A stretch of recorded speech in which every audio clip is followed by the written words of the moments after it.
All right. Good afternoon. My name is Josh Palmer. I'm the head of content for eScribe Meetings. If you're joining us for the webinar presentation on how to attract new residents to your community with Mike Rutz, you're in the right place. So if this ad or Facebook or LinkedIn post looks familiar, you're in the right place. We'll give folks a couple minutes to filter in here, and then we'll get started at about 2 after the hour. I'm actually not wearing the exact same outfit, Josh. I'm wearing this is my blue and red version of that one. That's the It looks very black similar. and orange. That's the black and orange version. Yeah. Are you a proponent of the geez, what's his name? I can't remember. I'm blanking. The Apple CEO of got to have a uniform. Oh, with the black turtleneck and stuff. Yeah. Yeah, no. It was just happenstance. I mean, I probably have 6 outfits all total, that I feel there's only rotate. like four or five colors that guys wear anyway. Yeah. So. Yeah, you probably have about a 15% chance of me wearing the exact same outfit every time, Great. So if you're just joining us, please be patient as we wait for a few other folks to join us in the room here. We'll get started quickly, but yeah, today we're talking about how to attract new residents to your community with Mike Rutz. He's the co-founder and CEO of Make My Move, which is an organization and a company I'm very enamored with. Just a really cool concept. We'll get into that a little bit here. All right. Got one more minute. Okay, 2 past the hour, according to my Eastern time zone here. A couple of quick housekeeping items, just our normal webinar presentation here. If you're joining us as a guest, you are mute by default. That's just for the sake of everybody to prevent barking dogs. But we do want to hear from you. If you can, raise your hand, please, in the Zoom Q&A feature or the chat feature. We always really enjoy a lively kind of community engagement throughout the presentation. We'll try to answer questions as we see them. And then especially if they're relevant to the topic of the conversation at the time. But otherwise, we will have a live Q&A dedicated session towards the end of the presentation. We do ask you one thing, if you can help us, tell us how we did. We have a very quick 30-second survey towards the end of the show. It just helps us understand if we presented the right content, if this is the right format, if you enjoyed it, if you didn't enjoy it, so we can do better next time. And again, the live Q&A is at the end of the show here. And so but you please feel free to share your questions or comments in the Zoom Q&A or chat feature. And as a reminder, we will email both the presentation slides and the on-demand recording in a follow-up email tomorrow. So that is that. A quick note, if you're not familiar with eScribe and who we are and what we do, we are a public meeting management software platform that's dedicated solely to making public meetings easier and more engaging for communities and municipal clerks. We're proud to support more than 500 communities across North America, including Canada. Canada is our home. We were founded in Markham, Ontario in 2007, and we are dedicated, again, just to public meeting management for administrators and clerks. Just a quick snapshot of some of the communities we serve across North America. We're really proud to be able to support both communities in the US and Canada. And today's topic will certainly cover trends and ideas that are relevant to both sides of the border. If you can, please join us on LinkedIn for updates, more content like this, and just overall great content in general. Very happy to have you follow us on LinkedIn at eScribe Meetings. And today's speaker, I'm very proud. I've known Mike for a number of years through a number of different organizations, including Make My Move. But he's a co-founder and CEO of Make My Move. He founded Make My Move in 2018.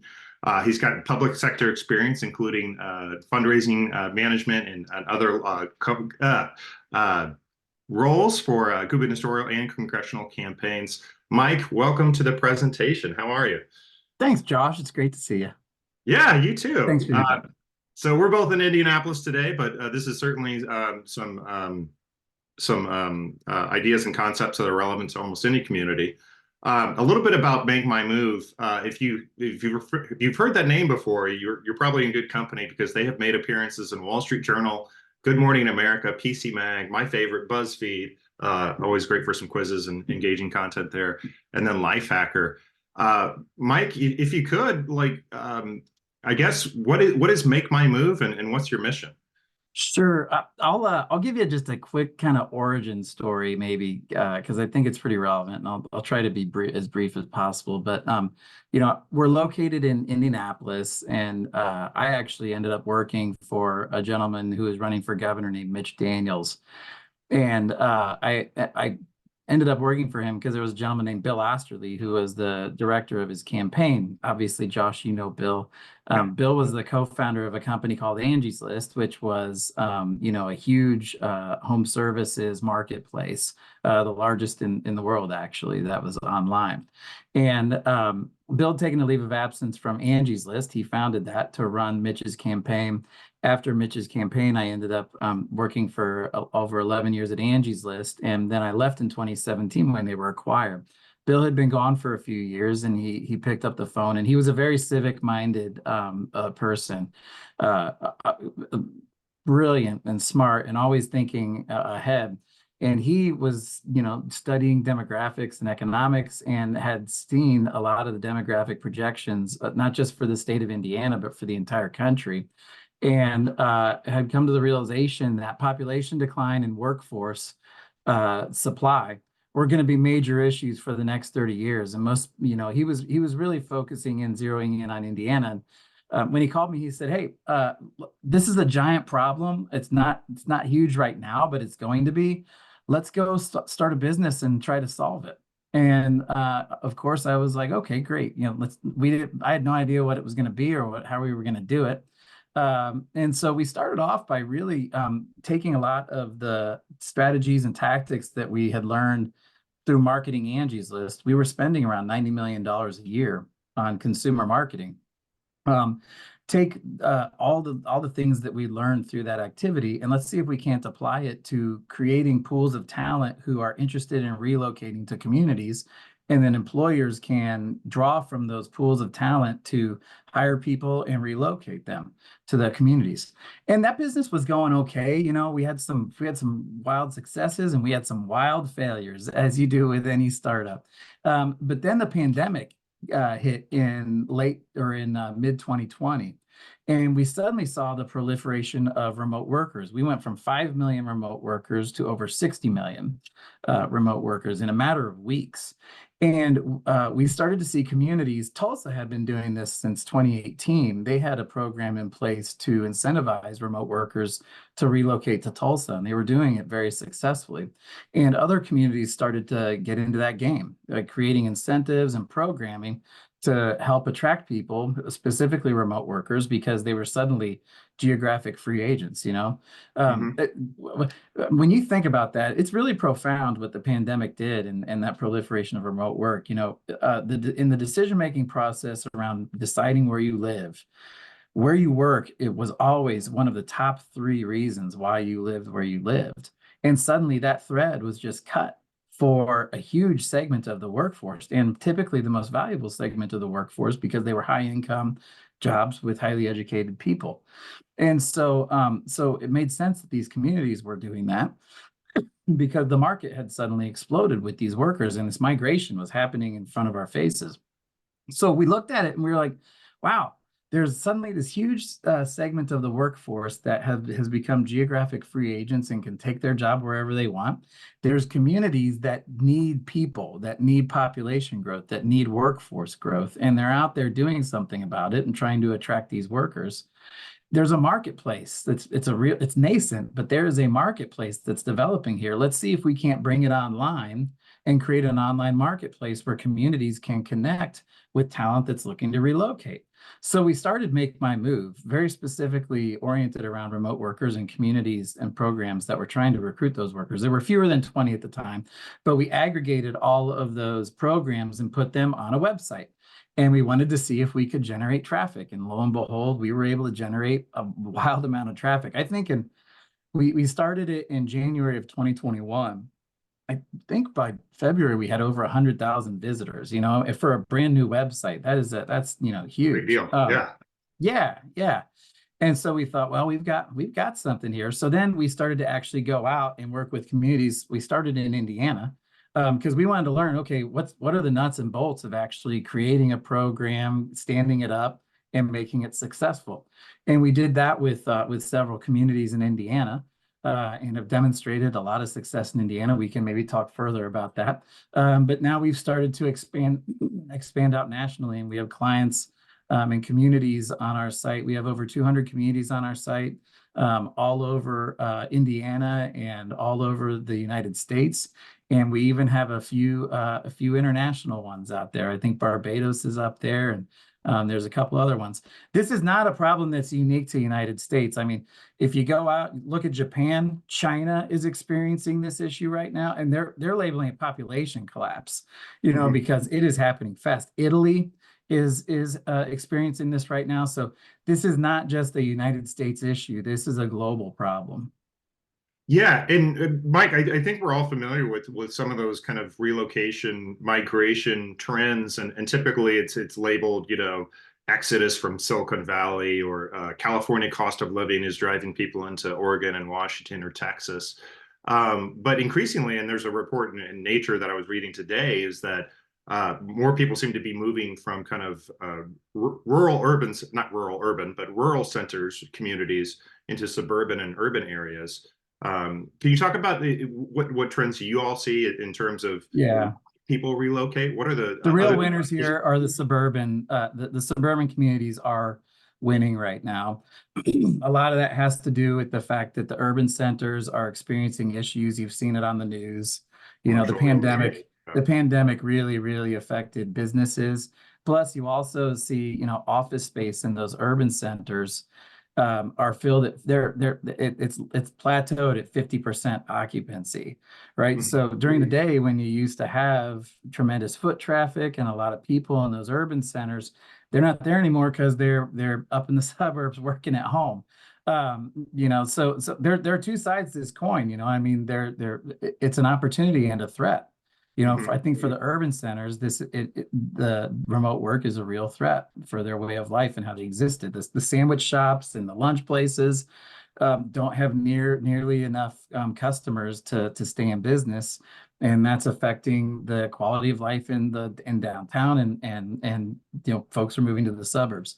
Another winner in this is rural America. Rural America is actually starting to see growth in population for the first time in decades. Now, it's not wild growth. It's not like there's droves of people moving to Lincoln, Kansas, but they are actually starting to experience. They're reversing that trend of population decline, and almost all of it is driven by remote work.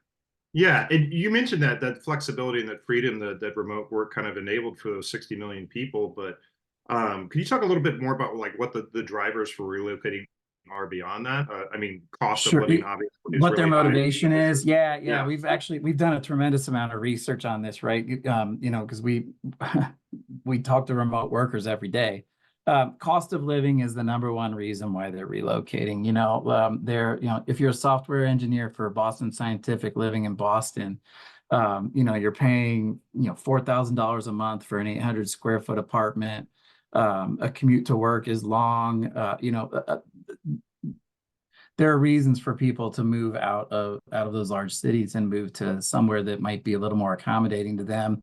But cost of living is the number one reason. Number two is fascinating, actually, is connection to community. These folks want to move to a community where they can be connected to people and and the amenities and the place itself. So you do see a lot of these suburban communities that have that are walkable. They talk about walkability. Boy, they're really killing it right now, and a lot of folks are moving out of these large urban centers to those places. But cost of living and connection to community are a big one, and maybe later on we can talk about it, but we really try to weave connection to community into the value proposition of the communities that work with us. When they're putting together an incentive package, we don't want to really orient around straight cash or tax subsidies or things like that. What we really are trying to do is leverage the community itself, whether it's amenities within that community, the people and the stories in that community. We really try to leverage those to create a program that's going to help people understand how they can integrate and be part of that community, how they can identify those on-ramps. It's really fascinating to think about it. You know, if pretend you're a mover and you truly are a free agent, by the way. 60% of the people that we've moved have no connection to the community that they moved to, which is wild. I thought it would be a bunch of boomerangs. You know, literally was our theory, was that it would be boomerangs coming back home. But it's 60% of these folks have no connection to their community. They're just looking for a new life or a new way of life. And if you have to choose between, let's say, a community like Muncie, Indiana, or an Akron, Ohio, Muncie has programming in place that one is going to give you $5,000 to help make the move a little easier financially. You get access to Ball State University, which is a university in Muncie, to their athletic facilities, their workout facilities, their libraries. You get free athletic tickets. You get a membership to the Chamber of Commerce. You get coffee with the mayor. You know, basically, like, you get this giant welcome mat laid out for you. They're saying, we want you and we're going to make you feel welcome, and you're going to get to meet people and become part of the community. Whereas in Akron, you just pull your moving truck up, hopefully you found a house or a place to live, and then you're kind of on your own. I'm not picking on Akron, by the way. I'm just using that as an example. But just a community that doesn't have programming in place to welcome new residents and sort of try to attract them. Think about that choice. I mean, that is going to move the needle, in Muncie's favor. Especially with all things aside, if it was the cost of living was equal, the community size was equal, the climate. That's exactly. Where do you think the tie is going to go? If they both have broadband, they both have access to quality health care, they both have decent schools, they both have low crime rates. Okay. It's going to tip the scales in favor of that community that's really working hard to attract that person and make that person feel welcome. Yeah. And Madeline, our website operator or webinar operator here, we're doing a quick poll just with the audience, just to get an idea. Madeline, if you could host the first poll question. We're just curious to see if your audience members here, is your community, do you have a program, team, or committee dedicated already to attracting new residents? So we'll see the results here in just a second. Mike, I was curious too, because you mentioned the boomerang kind of effect. A lot of people do, move to the big city. There's this great trope about Indiana residents moving to Chicago and coming back in 5 years just because they wanted the big city experience. Do people move back for that more familial setting where it's a nice place to raise kids, or maybe they do have family connections that are close by? No, that does have impact. It does affect the decision-making process for people. So our sweet spots in terms of demographics is 25 to 35. So we have a lot of people that are in that age where they're just starting to have kids, or they're thinking about having kids, and they're going, this was great when I was in my 20s, but raising kids in this community is probably not where I want to raise my kids. Right. I'm going to go somewhere where I might have grandparents that can babysit, or where I'm more familiar and comfortable with the schools and the community. But then also late 40s, mid 50s is where we see a lot of people moving as well. They've become empty nesters, and they're going, okay, now we can kind of go wherever we want. So we are seeing a little bit of that. But like I said, so that number, 60% of the folks don't have connection to the community. That would imply 40% do. So there is still a meaningful draw for folks who grew up or lived in a community before. Yeah. And a little bit about the nuts and bolts of how it worked. You mentioned incentive packages. When you go and engage with the community that says, make my move, we want to use your services, we're trying to attract new residents, what are the components of that package, or just that program for most municipalities or communities? Sure. Well, I think the thing that we can offer, which is clearly the most important things that I think that we can offer are one, we do this with all different types of communities. So we're getting to the point now where we actually understand, based on the attributes of your community, how much it's going to cost for you to relocate a new household, right? Like, we can literally go in and say, it's going to be in between here and here is about what it's going to cost, which is really neat. Communities do behave very differently, by the way, based on size, housing availability, and a variety of other factors. So we know the playbook to run to actually be successful at this. The second thing is we have aggregated all the demand. all the people that are coming to our site are the target audience for communities everywhere, right? They're people that are going, I'm interested in shopping for a new place to live. Like a car, right? Yeah. Exactly. We have aggregated all those people. They come to our site, and your community gets seen by those individuals, right? It's the audience that communities are actually looking to get in front of and engage with. And then last but not least is the tool set. I mean, you see the Make My Move website, but communities actually have a login where they can go and they can see all the people that applied to their program. They see all the demographic information. You would be appalled by the amount of information that these people give us. They tell us their household income, whether or not they have a spouse, whether or not that spouse would want to work in the community, how many kids they have, when they want to move, what type of home they want to live in, why they're moving, et cetera, et cetera. And then we have a ton of automation, in place that can help start to engage those individuals with messaging from the community, setting up appointments to talk to someone from the community.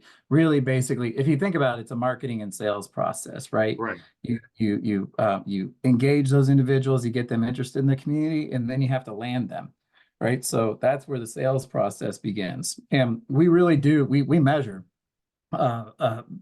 what actually gets people to relocate. When communities are responsive and are quick on the draw, like, if you get an applicant and that applicant doesn't hear from that community for 2 weeks, they're gone. Right. If they hear from that community within 24 hours, oh, okay, now they're on the hook, and then you have to really engage those individuals and work them through the process to convert them to a new resident. Yeah, and I like that you liken it to marketing. Obviously I'm a marketer myself, but Yeah. I would argue, most communities are not typically, unless they're a larger community, are not in the business of marketing themselves.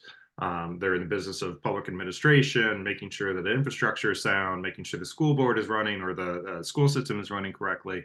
So what are some of the first kind of like ideas or concepts that you introduce to these communities as far as like, hey, you guys got a great thing going here. You just need to highlight it. What are some of those things that the communities need to highlight to attract new residents?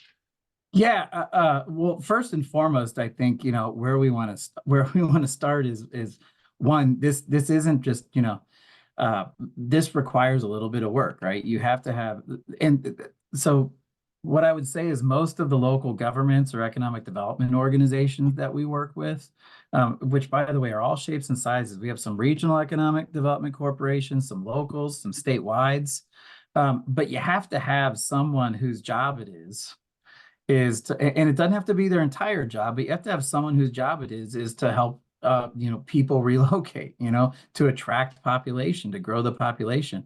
I think this is a major issue in municipal government. This is a problem that's been laid at municipal government's feet, but they don't have any resourcing or any funding in place to deal with this issue for them specifically. Walk into a local government office and say, okay, who's responsible for population growth or workforce growth?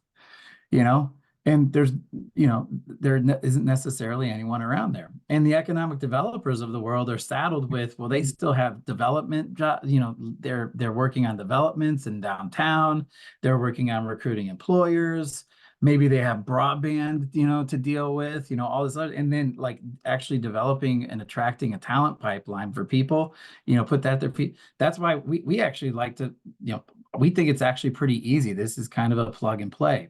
As long as you have, number one, someone in the community who can kind of run the program, and that's not a full-time deal. It's a check-in an hour or two a day just to make sure you're staying on top of the applicants for your program. And two, you have to go out and assemble the value proposition, which I think is really what your question is about. Yeah. So that orients around, I mean, there's a variety of things. There's programs in the community that can be attractive to people.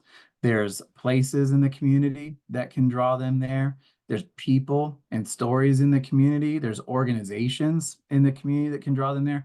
Basically, you want to, and then there's kind of the table stakes, right? Like, okay, is there access to healthcare? Are there quality schools? Is there broadband?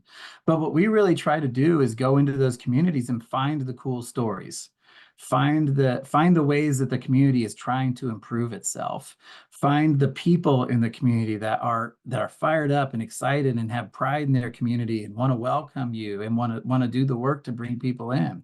All of those things you weave those into a story and a theme. Evansville, Indiana is a really interesting one. I would encourage you to go to the website and look at Evansville. They put together a video with us. We helped them put together a video that oriented around being welcoming to the LGBTQ community, right? They wanted to make sure that those individuals knew if they were looking for a community that was going to have open arms for them, Evansville was one of those. So the communities can kind of pick and choose how they want to do it, but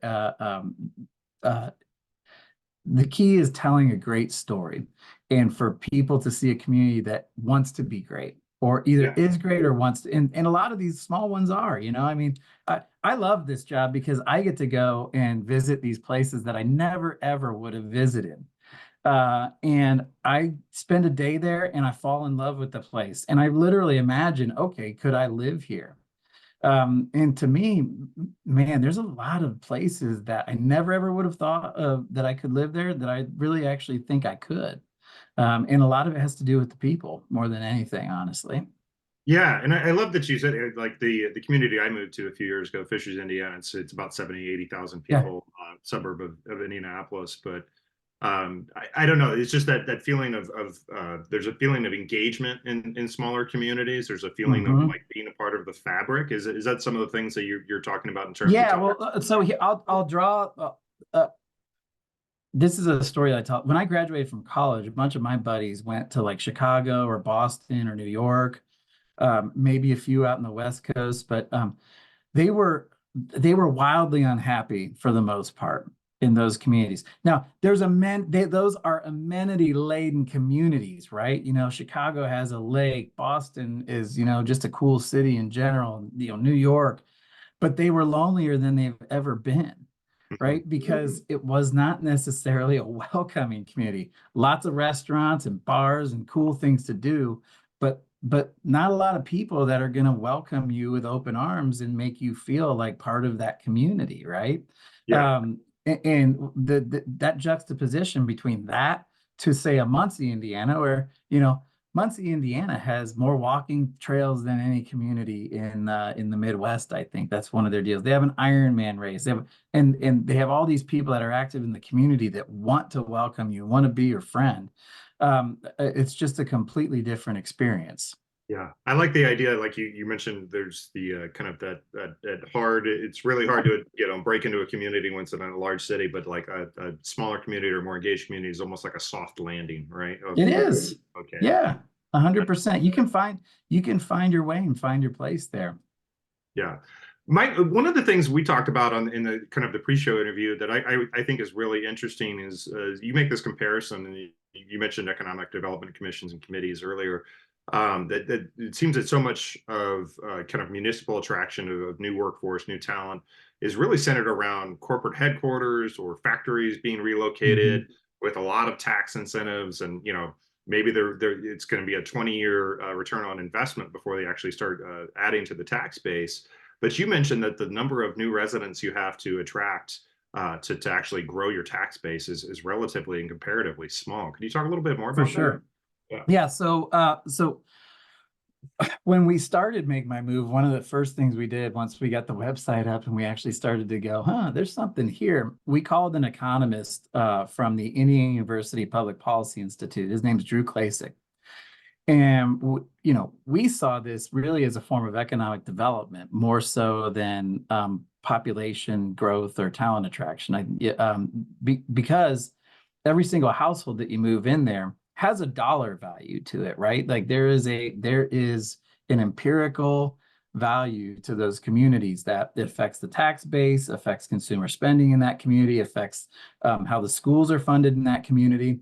So we asked him to put together an economic model that would help us understand, okay, if you relocate one family to the community, what are they worth to that community in dollars and cents? And and as well as the state. So the analysis basically said for a mid-sized community in the Midwest, like, 90,000 people.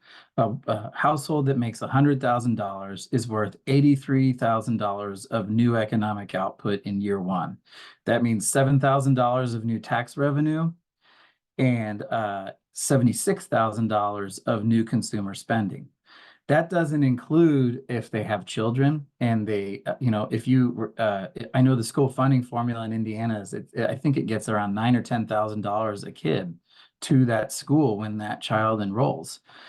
Small towns like Marion, Indiana, we actually had a program, and we have a program in Marion that has in the last year recruited 4 families and 14 kids.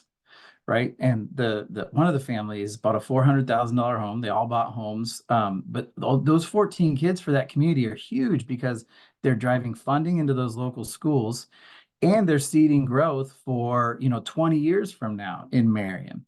So, in year one, they actually pay for themselves because the economic impact happens the second that they buy that house and start paying that mortgage and land in that community and start spending money at the local coffee shop and the local hospital, and are going out to eat at restaurants or going to the water park, whatever that may be.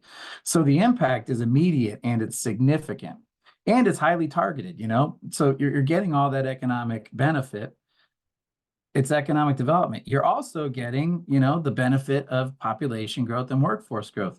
43% of the families that we move have a spouse that ends up working for a local employer, which is huge, right? So that's a great little bank shot for these programs as well. If you think about it this way, so in Indiana, we've relocated over 750 people to the state in the last year and a half through our program. The average income of those households that make up those 750 people is $118,000.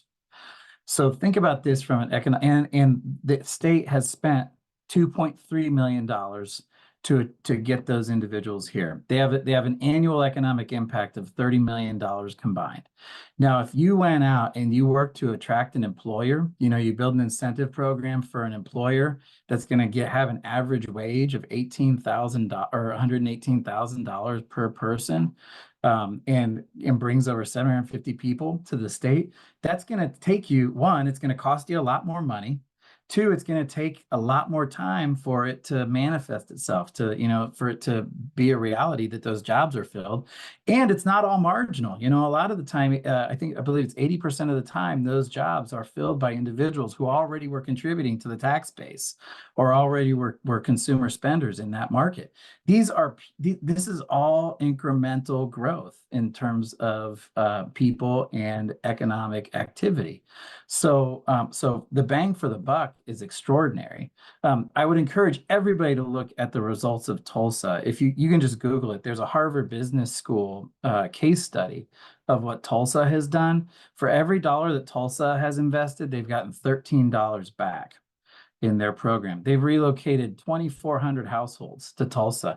And I visited Tulsa as a client. I've been there, I've visited. I'm telling you, it is changing the city. It truly is changing the city. It's remarkable what they've done there. Yeah, as somebody who just visited Tulsa last summer, I was really impressed. Weren't you impressed? Yeah. Yeah, That, it was just the number that of whole small district on the other businesses. side of the railroad tracks from downtown, Yeah. I mean, it's extraordinary what they're doing there. And this people are kind of you have to have the people to fill the bars and restaurants and fill the buildings. It really is incredible what they've done.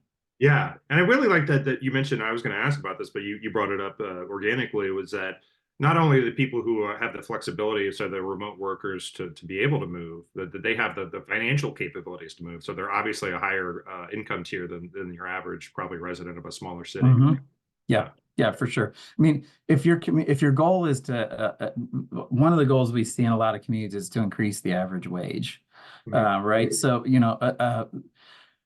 the traditional economic development play of attracting businesses to create jobs for local citizens, it's not obsolete by any means, but it's certainly less effective today because of the fact that today we have more jobs than people. This is the first time in history that we've had this many more jobs than people. When you have more people than jobs, that play of recruiting employers and creating jobs for from those employers to be filled by the local citizen, it's great.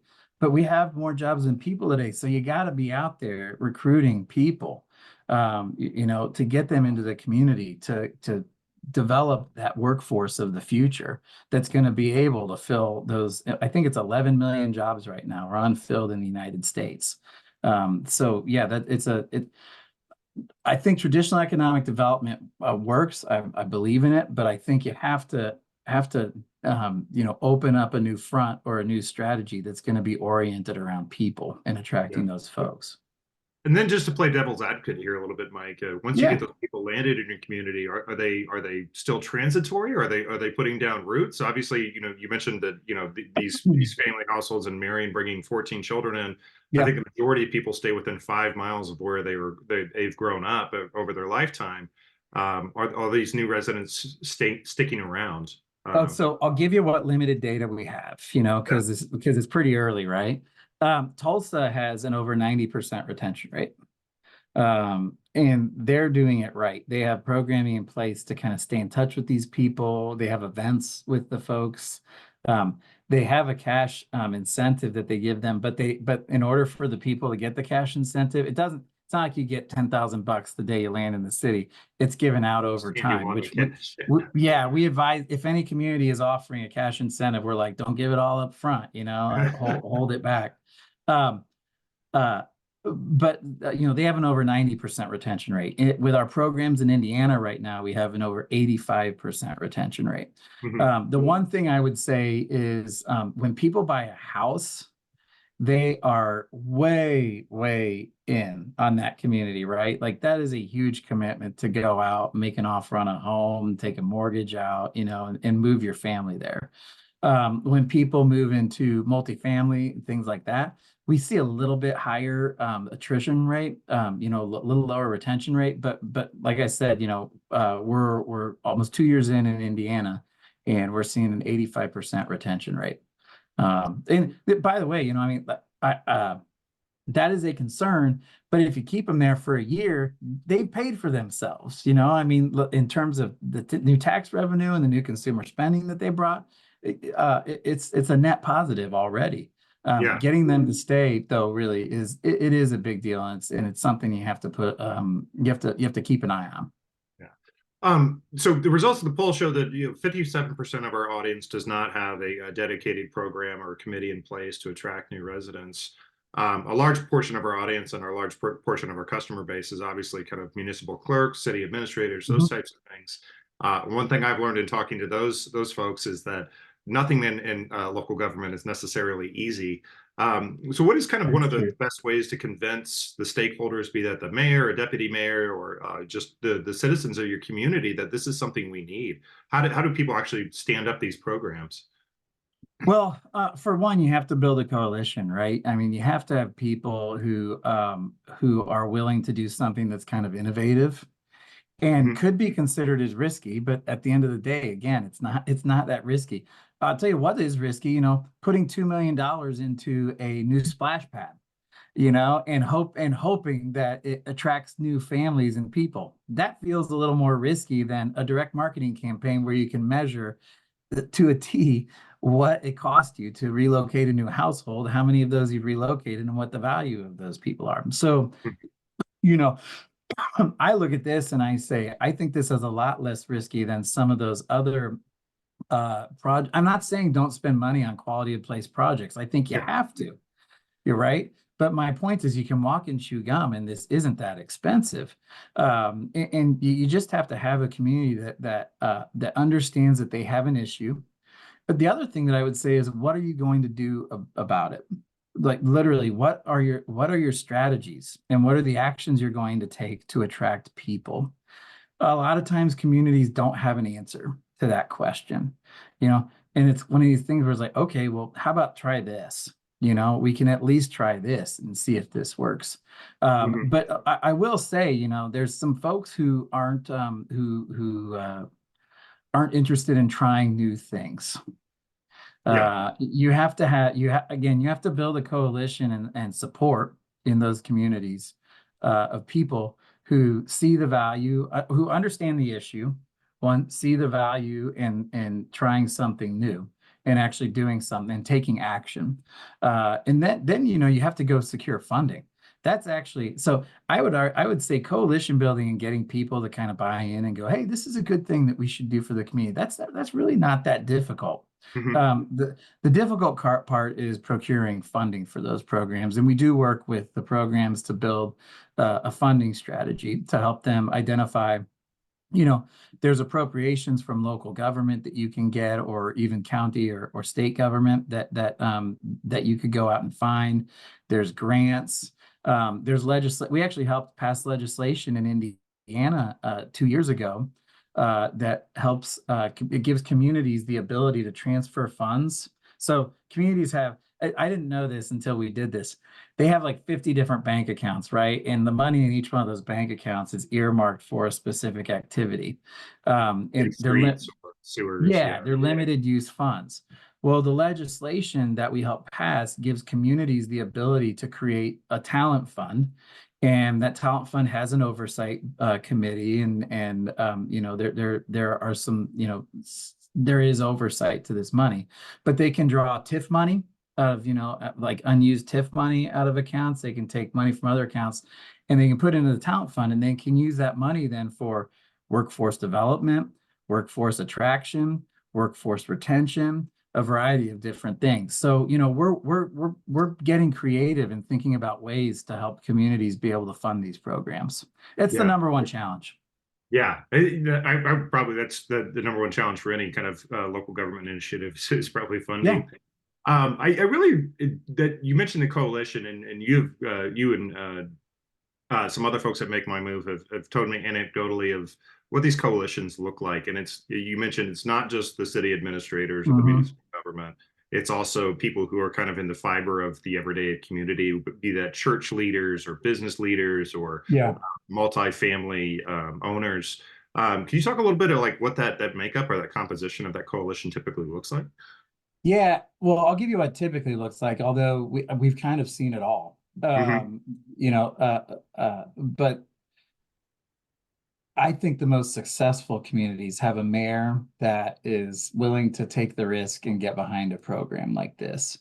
And I've seen them put together funding stacks or capital stacks basically to fund the programs that come from the community foundation. A lot of them have a local non-for-profit community foundation, from county government, from city government, from state government. So there's four fundings. You know, there's an example of, you know, communities that have four funding sources that roll in to actually fund the program. Hmm. A lot of not-for-profits participate in this kind of work. Um, haven't seen employers get as involved as I think. I do think in the future, employers are going to be willing to chip in on this a little bit more. We're starting to open up verticals outside of remote workers, right? With workers who have very transferable skills. You know, if you're looking for a very specific type of engineer, that's really tough to find and build, you know, it's tough to relocate 10 of those to a community, right? But if you're looking for teachers or nurses or policemen or firefighters or CDLs, you know, those skill sets are very transferable. So we're starting to see some uptake from employers specifically in healthcare and police, because there's such major shortages in both of those professions, to create programs to attract those individuals. There's a lot of federal money too out there for those types of things, specifically police. I know there's a lot of grant programs out there that are working on attracting policemen. We have a program in Jackson, Michigan that's oriented around remote workers and policemen. Muskegon, Michigan just started a program to attract remote workers and teachers. And actually, if you're a teacher and you move to Muskegon, I think it's a $15,000 grant that Oh, you receive as a teacher. Yeah. Yeah, communities, I mean, they're real. There's real recognition and awareness. Like we have to be proactive and we have to do something if we're going to address these workforce issues we have. yeah. So that's, yeah, and I think that like that's one of the most interesting factors too when you get into the specialties of public service and Oh healthcare. yeah. Those are the things that will not only, you know, add net revenue and new residents to the community, but that's the actual support of the community that makes the actual, you know, Yeah. The sausage, like, makes the sausage of the community, so to speak. 100%. You Yeah. have to have community. You have to have the community bought in, and those are the ones that are successful. You know, those are the ones that win. Yeah. Truly. Great. Yeah. Anybody in the audience, if you have any questions, please share them. I don't see any submissions in the chat or the QA just yet. But yeah, we're here with Mike Rutz of Make My Move. It was a service dedicated to getting new residents in your community. Madeline, I'm curious if you could put up the second question in our poll, which is we're just curious if the audience members and the communities themselves, if they're seeing their populations growing or shrinking. Mike, you mentioned that some rural places are winning out with new residents. Suburban communities are certainly winning. What are some of the factors there, do you think, in terms of why people are moving to these ex-urban areas? You mentioned a couple of, obviously, downtown city centers with the rise of COVID and falling commercial vacant or residency rates and commercial space. But for somebody who's maybe been an urban dweller their entire lives, like, what is attractive about going to the suburbs or a more rural area? Well, it's kind of interesting. So I'll use Noblesville as an example. Noblesville, Indiana is one of our, they are super successful. They're one of our clients. Noblesville, for those of you who don't know, is a suburban city on the northeast side of Indianapolis. It's about a half hour out from from downtown Indianapolis. And I believe their population. Well, I'm going to check and see what their population is, because I think it's actually pretty relevant here. Somebody who's just south of Noblesville, it's a very small town feel. Yeah, it is, but it's growing for sure. So the mayor of Noblesville is 71,000 people. Mm-hmm. So the mayor of Noblesville is Chris Jensen. I love Chris. He is all about playing offense. Noblesville is growing at a fast pace. They had 20,000 people in 1990, and they're at 71,000 people today. And their growth is actually increasing right now. So you look at Noblesville and you're like, well, why would Noblesville do this program? Chris he just wants to play offense. He's investing, and it's really fascinating. And I bet you'll find this in some other suburban centers. There's a battle going on right now between the suburbs of northern Indianapolis. Yes. There's Zionsville, Carmel, Fishers, Westfield, Noblesville, and they're fighting for people. And actually, this is really funny. I was sitting at a bar, and I was meeting with my friend from the Indiana Economic Development Corporation, who I work with, and there was a gentleman sitting there having dinner at the bar next to us, and we just started chatting him up. He was relocating from Oklahoma City to Central Indiana. And he said, well, I'm thinking about moving to Fishers. We were sitting in Fishers, which is a suburb just south of Noblesville. Yeah, my current hometown.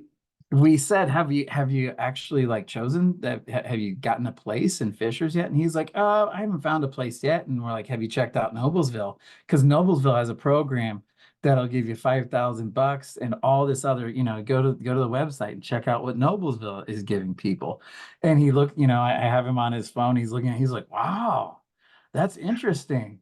And he ended up moving to Noblesville. So it was one of those things where it's like Noblesville plus one right there, right? Everyone is competing for these folks, and the cost to compete isn't that high when it comes to these types of programs. So you're asking what attracts them to the suburban centers. I'll get back to your question. I just thought that was an interesting anecdote about how this stuff does matter. Honestly, it's a lot of it is around quality of place. Dr. Mike Hicks, who is an economist at Ball State University, who we work with, he believes that a low tax base or low taxes is not necessarily. He believes it's not necessarily indicative of quality of place. In fact, he thinks that the places with the really low tax bases have a lower quality of place than those places with the high tax bases, which makes perfect sense, right? If communities, they might be charging you a little more to live there, but you're willing to pay a little more to live there because you have walkable space, outdoor malls, baseball parks and green spaces, parks and green spaces and paths. Yeah, exactly. So there is that certain quality of life that people are willing to pay for. But I think what's attracting these folks, again, I said our sweet spot is 25 to 35, is, suburban towns are typically a little more friendly for raising kids, and a little more amenity laden, and just closer and tighter knit, just an easier way to live. Yeah, and this is probably anecdotal examples of like, I mean, plenty of people move to the suburbs for better school systems, that an easier or less commute, Yeah. especially work from home. Question from the audience for you as we're getting the last 10 minutes of our presentation today. Do you have a model of collaboration between employers and municipalities to participate in talent attraction? Who needs to contribute to that to make it work?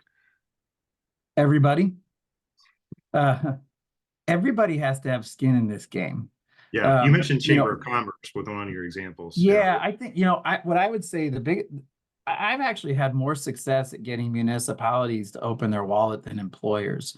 This has been something that's been a little frustrating to me, is employers, unless they see a direct near-term benefit, they're not necessarily willing to go out and invest in activity that's going to recruit people to the community, right? It's like, well, why would I pay for someone to come live in the community unless they're working for my company?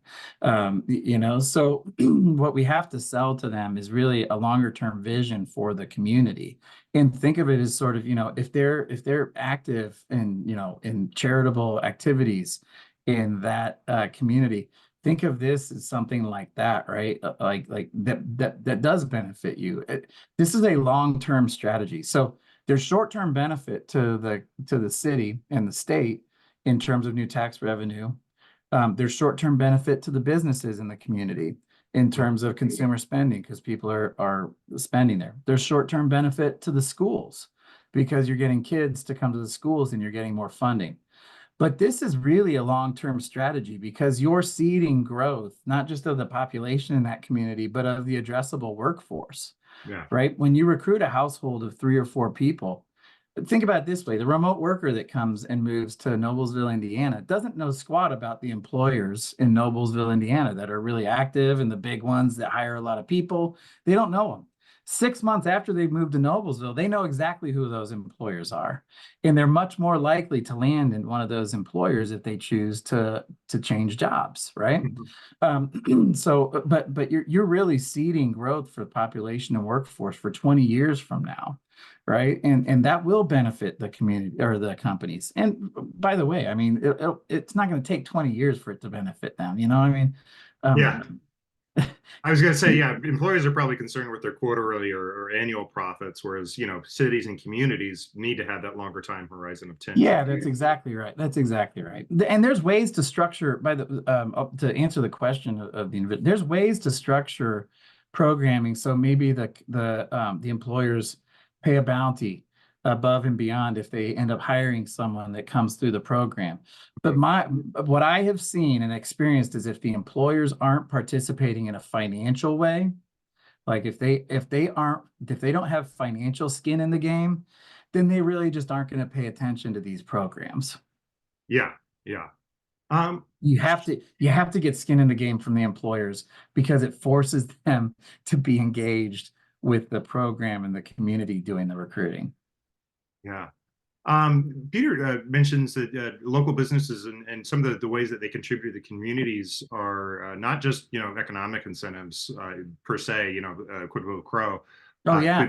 But free summer camps, discounted internet, co-working space memberships, those types of things. Yeah, a lot of the local businesses end up contributing and being part of the incentive program for sure. Mm-hmm. That's a great way to get them involved, is like, hey, property managers, right? If there's a large multifamily development, we'll go to them and we'll say, hey, can you give these individuals a month of free rent? Or to Peter's point, a free co-working space is another big one, right? A lot of the co-working spaces are willing to give a year for free to these folks. Some of it works from home 100% of the time. My wife would love for me to go to a co-working space. Yeah, I bet. Another question from the audience from Brennan. You mentioned that there needs to be a point person or a small team of point people on this. What is the skill set of that person? I've mentioned that, municipal clerks are kind of our main customer and probably our main audience, and they're multi-skilled, and they know where all the Sure. bodies are in the city administration, or where the bodies are buried, so to speak. What is typically the skill set you see most effective for getting this population growth program underway? I'd say there's two attributes that probably matter the most. One, they have to enjoy talking to people. If it's a someone who's kind of crusty and cranky and not necessarily the most welcoming person, remember, this is one of the first impressions, Right, you're right? selling So your community. Yeah. yeah, you want a salesperson, right? And I don't mean a salesperson. I just mean someone who's really polite and friendly and happy to talk to you and be helpful. So you need someone who's enthusiastic and enjoys talking to folks and helping people. And I think the second thing is they have to know the community, right? Because these people they'll be asking questions about schools, they'll be asking questions about real estate and homes, broadband, history, crime, access to healthcare. They'll be asking these questions, and they can find a lot of that stuff online. In fact, they can find a lot of that stuff on our site. But when you hear it from a local, you really get real texture and context and a good feel for the community. Yeah, and I think you make a really great point, or there is that, those conversations are happening online and different places, and word of mouth, like you mentioned, just happen to be sitting next to somebody moving from Yeah, out of state. Wouldn't you want to control that narrative and have the right answers for people, rather than maybe getting, somebody who had a bad experience with your community answering them, right? for sure. And we're, as we're starting to get more and more people moving to the communities we work with, you better believe we're telling those stories. Hmm. A lot of people have really cool experiences. In Terre Haute, Indiana, there's an individual that moved there and just opened a music school, right? So they're teaching flute and some other stuff. We're absolutely telling that story, and they love Terre Haute, by the way. It's really powerful for individuals who are contemplating making the move, which, by the way, it's a high risk proposition. I mean, that's risky, right? When they see other people who have done the same thing that they're thinking about doing, and they see really positive, great outcomes, it really gives them a feeling of security, and it reduces the risk for them to go out and actually make that move. That's great.